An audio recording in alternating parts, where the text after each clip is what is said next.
नमस्ते। मोदी बनाएंगे मोतिहारी को मुंबई। जी हां दोस्तों, बड़ा खबर है। कल ये खबर पूरे देश में बड़े तेजी से ट्रेंड कर रहा था, जो कि क्या प्रधानमंत्री मोदी सच में बापू मोतिहारी को मुंबई बना देंगे। ऐसे वादे प्रधानमंत्री मोदी जी बिहार में कई बार किए। पहली चीज तो एक बात मैं आप सबको स्पष्ट कर दूं, जो कि ये देश का चुनाव नहीं है, ये राज्य का चुनाव है और इसे राज्य के नजरिया से ही देखना पड़ेगा, ना कि नेशनल लेवल की राजनीति से आप इसे देखिएगा। जब तक आप इस बात को क्लियर नहीं करिएगा तब तक आप राजनीतिक बयानबाजी, मीडियाओं के सवाल और जनता की सवाल को समझना बहुत ही कठिन हो जाएगा। तो एक चीज आप समझ लीजिए, जो कि ये राज्य सरकार का चुनाव है, यानी मुख्यमंत्री का चुनाव है और बिहार का चुनाव है।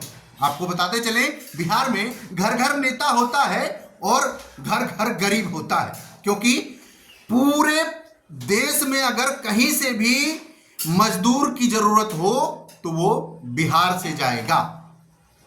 अब उस बयान को जरा आप रिसर्च करिए बड़े ही सटीक तरीके से। जिस राज्य में सबसे ज्यादा गरीबी, भुखमरी और बेरोजगारी हो, क्या उस राज्य का एक जिला कभी भी मुंबई बन सकता है क्या?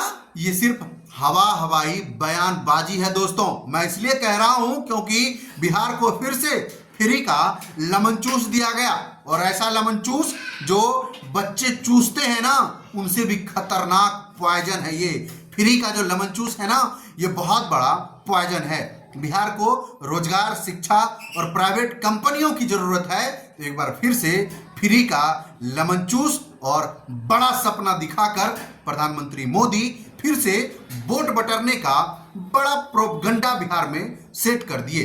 लेकिन प्रधानमंत्री मोदी जी ये चीज भूल चुके हैं, जो 2014 में उनको चुनाव जिताने में अहम रोल अपना दिए थे, जिनका नाम था प्रशांत किशोर। वो इस बार खुद बिहार के चुनाव में एक्टिव है और वो चुनाव लड़ रहे हैं और बिहार को बदलने के लिए दिन रात तत्पर हैं।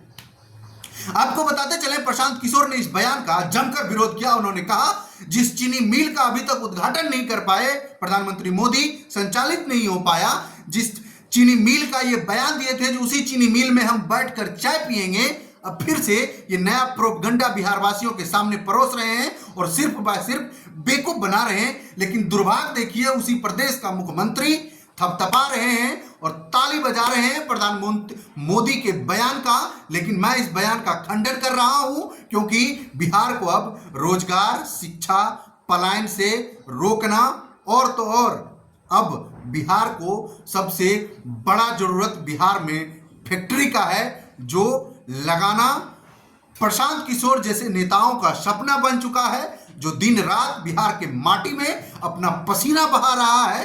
तो अब तो ये बिहार के जनता को तय करना है, जो आखिरकार बिहार के मट्टी में पसीना बहा रहे नेताओं की बातों को अहम लेंगे, या फिर प्रधानमंत्री मोदी, जो कभी चीनी मिल पे, तो कभी 125 यूनिट फ्री बिजली पर, तो कभी पेंशन योजनाओं के बढ़ोतरी का लालच देकर वोट बटोरने का कोशिश कर रहे हैं। ये तो आने वाले चुनाव में पता चलेगा।